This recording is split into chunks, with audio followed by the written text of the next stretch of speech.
Amina a 20 ans. La jeune fille est en licence d'histoire et anglais à la Sorbonne.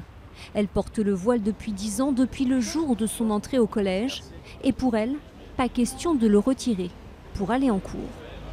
Sachant que pour moi c'était une obligation religieuse selon mes convictions et donc j'ai décidé de le porter à ce moment-là, après en avoir discuté avec mes sœurs et ma mère qui elles le portaient déjà, donc c'était pour moi aussi tout naturel de suivre leur chemin finalement.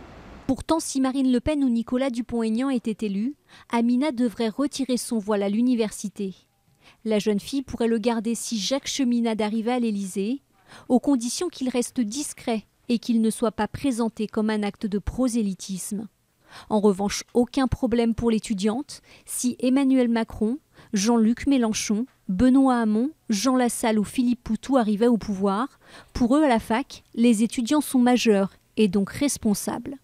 François Fillon préfère lui laisser les conseils des universités décider. Nathalie Arthaud est contre le port du voile en général, symbole pour elle d'oppression de la femme, mais elle s'oppose à une quelconque interdiction à la fac. Enfin, François Asselineau préfère ne pas se prononcer.